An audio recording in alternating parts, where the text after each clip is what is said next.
We have built the foundations of human knowledge by asking questions. But I have a question for you. What exactly is a question? To take it further, what is the relationship between questions and answers? Does every question have an answer? As simple and trivial as this question sounds, it is the doorway to a rabbit hole that will make your eyes cross. At its core, a question is a petition for information. It is an expression of some sort of gap, some sort of lack. You can conceptualize it as a lock, and the answer being the thing that fills the void, that satisfies the conditions, the key that is able to open the lock. A question and an answer are two pieces of information that annihilate each other. And after they do this, the only thing that's left is understanding. Within physics, they call this symmetry. You see, previously, it was widely believed that reality was governed by laws. There were these immutable laws that sort of just dictated what everything did. But upon further investigation, it appears that these things that are laws are actually more like emergent properties that come from one underlying principle that reality appears to function by. This idea of symmetry. Things such as the conservation of mass, energy, momentum, they are more like byproducts of this underlying principle of maintaining symmetry. This is extremely important to the current understanding of physics. And strangely enough, within physics at least, it is a somewhat recent discovery. However, this is something that has been going on for quite some time. When you look at things such as sacred geometry, which is often touted as some sort of woo-woo pseudoscience, this is what they have been getting at for quite some time. This is something that we have naturally been intuiting since we have been able to intuit. This is what's normally considered woo-woo mystical thinking. Mysticism is based upon this idea of symmetry. It's called coincidentia oppositorium, or commonly known as the union of opposites. And the disunion of opposites forms some sort of push-pull dynamic, some sort of yin-yangness that ultimately forms our entire reality. I talk about this in a video that I'll have on the screen. I talk about this in depth. It is like it is some sort of frequency or pattern that we are sort of stuck in. But the thing that no one really wants to talk about is, how did these people without $5 billion particle smashers, without any sort of formal logic at their disposal, how are they able to just sort of intuit this, to just sort of feel this? It's because we play a big portion in all of this. We appear to sort of come out of the box with the ability to understand certain principles about reality, and we often experience this in what we call beauty. Symmetry plays a huge role in what we determine to be beautiful, and there are, of course, many different evolutionary, biological, and psychological reasons for this. But if that's the case, why is beauty so subjective? We have expressions such as beauty is in the eye of the beholder. If symmetry is this sort of widely recognized thing, how can something like beauty be so subjective? In order to understand this, it's important to first see that symmetry isn't a thing. It is a relationship. All of reality is relationships. I have a recent video where I talk about this specifically, which I'll have in the screen. Symmetry is formed by informational relationships. And as I mentioned in my previous video, the amount of relationships that information can have with other information can range from completely astronomical to completely esoteric. It's this sliding scale with infinite complexity residing on both ends. I talk about this in another video titled, Why Can't We Know Anything?, which I'll have on the screen. And a good way to conceptualize this, we can go back to how I started this video with questions and answers. A question and an answer are two pieces of information that annihilate each other essentially. So does every question have an answer? When you look at this idea of symmetry, it has to be that way. But you'll see that the questions we are able to generate or the information we are able to petition can fall anywhere on this scale of complexity. For example, within my kitchen, I have tiled floors. And one day I wondered, how many times did the tile in the middle of my floor, how many times was it stepped on by someone's left foot? You'll see that this is a question that isn't humanly possible to answer. I don't know how many times I've stepped on it, let alone the people who lived here before me, the people who lived here before them. There is no record of it. And the answer to that question is in some sort of inaccessible state. It's out there in the ether somewhere, and we just can't get to it. But then there's the other side of it where you can ask questions that are so specific that literally only you can answer them. Because all of the relevant information that has been compressed into context, it all only applies to you. And as a result, there are questions that only you can answer. Or in other words, there are symmetries that only you can see. And these symmetries that are super specific to an individual perspective, I believe that this is what Carl Jung was talking about with synchronicity. It is some sort of situation where only you get it. Only you can understand the full context of it. This is why something like beauty can be so subjective. There are all of these personal symmetries. I'm sure many of you have been in some sort of situation where no one thought it was funny, but you did because it was some sort of play on an inside joke that you had with a friend from the past.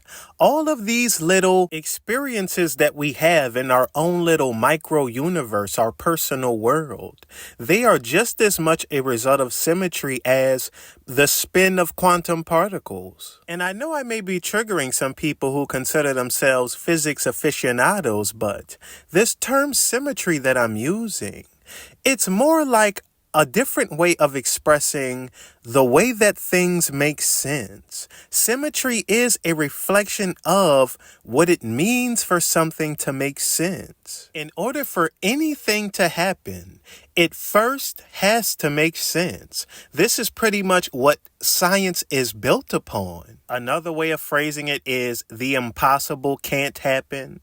There is a logical explanation for everything. However you want to put it, but they are all expressing the same thing. The way that our perception works is that things have to make sense. If it doesn't make sense to us, it just appears as chaos. It's some sort of chaotic situation. And the reasons why this is, I talk about often on this channel. It's one of my main curiosities, and I'll have some videos on the screen. You can check out my catalog. Now, you may be looking at a glaring contradiction. If everything that happens has to make sense, how is chaos possible? This is just a result of our perspective. It's something that makes complete and perfect sense, but just doesn't make sense to us. And things can make sense in all sorts of ways, many of which we cannot comprehend. For example, within physics, this whole idea of symmetry, it's derived from Noether's theorem. And after this discovery, they were observing these particles that appear to be symmetry breaking. That's how it's described. They appear to not follow these rules of symmetry. But after further investigation, after digging deeper, decompressing this information, they actually discovered that symmetry was still being maintained, but in a different type of way. It's called local symmetries. And I don't want the physics people to get their panties in a bunch, but I used this example to illustrate that there are ways that things make sense all around us that to us are simply incomprehensible. And I think that this sort of limitation on our perspective has something to do with perhaps it could be phrased as different dimensions, different planes of thought. I'm really not quite sure how to express it. I use dimensions because it is the most common way we experience this. Something can make no sense within 3 dimensions, but if you turn it along some sort of 2D axis, it instantaneously makes sense. You sort of see this there was a viral art form where the artist sort of paints the picture upside down and it just looks chaotic and nonsensical, but it isn't until he turns it around that you can actually see what he was doing the whole time. It's some sort of different way of viewing information that makes it make sense. And for us, this all has something to do with consciousness, the way that our conscious perception works. We are sort of locked into a particular way of viewing reality, which sort of cuts us off from these other avenues. I talk about this in my video that I mentioned. We sort of see reality in part. We have these blinders on or these strange glasses on. It's like we are a part of something that we cannot be aware of. It's just completely invisible to us. And when I say invisible, I mean it's just completely absent from our reality model. That is the best way of conceptualizing it. And to us, it is chaotic. There is a difference between trying to model chaos, to have some sort of chaotic system on a computer screen versus how we actually perceive chaos. This is the difference between actual consciousness, conscious perception, and trying to do some formal logic. The way that we perceive chaos is we don't perceive it. Something that is outside of your comprehensive abilities, you don't comprehend it. It is just completely invisible to you. Your brain just simply has no way of detecting it. And it's really tricky to try and translate this feeling that I'm trying to express. But if the 2 eyes within your skull, if you were to lay eyes upon something that was truly incomprehensible, you would see nothing. And I'm not talking about, some trivial optical illusion or anything like that. A good way of expressing it or conceptualizing it. We can go back to the questions that we've talked about, questions only you can answer, and we've talked about unanswerable questions. But what I'm referring to would be something more akin to an unaskable question. On one side, you have unanswerable questions, and on the other side, you have unaskable questions. This is where you start to run into paradoxes. There's something called Meno's paradox, otherwise known as the paradox of inquiry, which is pretty much stating the same thing, that you can't ask a question about something that you don't already know about. All knowledge is self-referential. I use this example all of the time that Julius Caesar couldn't ask, what is the average battery life of the iPhone 12? That was an unaskable question. However, as we all know, that is a question that makes complete and perfect sense. It's just that within that time period, it wouldn't have made sense.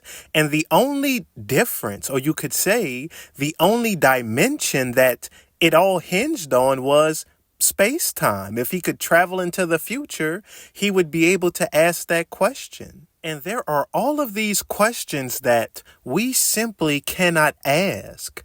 If you want to say they are out there along some other dimension, if they exist in some other plane, I really don't know at this point how to express it. No matter how I do, I'm going to get some sort of bite back. But returning to this idea of symmetry, We are drowning in all of this information that all makes sense in some sort of way, most of which we just simply can't see how it makes sense. For example, when it comes to the symmetry of quarks, the number 3 is important for some strange reason. When it comes to the symmetry of various quantum particles, there are all of these different complex numbers. Then you get to sacred geometry, the Fibonacci sequence. You start to see all of these different patterns of numbers popping up. You can look at music. Why are octaves so important? Why are they so distinguishable? Most people don't know this, but within marketing, there is the rule of 7 that a consumer has to encounter a brand 7 times before they decide to make a purchase. So if throughout this video, I just constantly repeated third eye Tyrone, third eye Tyrone, after about 7 times, it'll be stuck inside of your head. But if I repeat it too much, you'll just tune it out. But why is it like that? If you just sort of say, well, that's the way it is. Obviously, that's the whole thing with Taoism. Everything is the way that it is. You could just stop right there and halt all scientific inquiry. But if you see that this is the way it is and you cannot explain why or how it's this way, you have arrived at some sort of pattern that is outside of our bounds of comprehension. And I don't know what any of it means, but I do believe that it means something. I'm not one of these people who just say that it's just meaningless. No, these mean something. Everything means something. The amount of hairs on your head means something.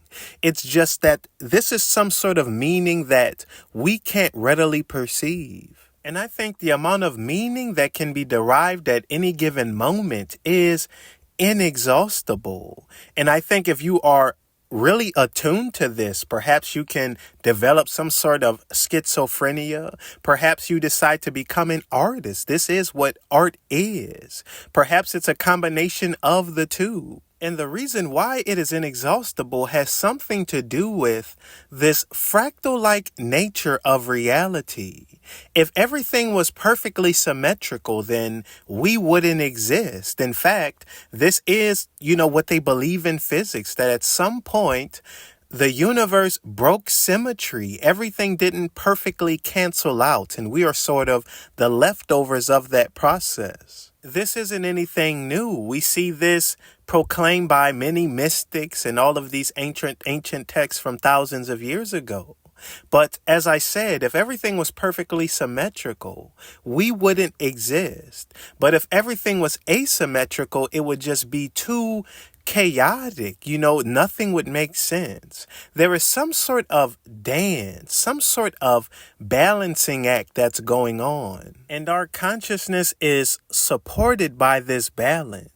And rather than this dance being some sort of circle that just goes around for all eternity, it's more like a spiral. This is our 3D perspective. We are sort of spiraling towards something. It's like the universe broke symmetry and generated this question that is somehow, some way making its way back to the answer. And the more scientific way of viewing it is that they are two pieces of information that annihilate each other. But if you switch your perspective from this cold, calculated view and you say that they are two pieces of information that complete each other, then the entire situation switches. The thing that you feared the most instantaneously becomes the thing that you love. And perhaps this has something to do with this whole idea of salvation that you read about in these scriptures, but perhaps I'll keep my thoughts on that for my members. So if you like the video, like the video. If you found it interesting, comment and let me know what you think. Subscribe to the channel. Things are continuing to grow, and I just really like talking about these things and sharing my mind with everyone. So I hope you all enjoyed, and until next time, y'all have a blessed day.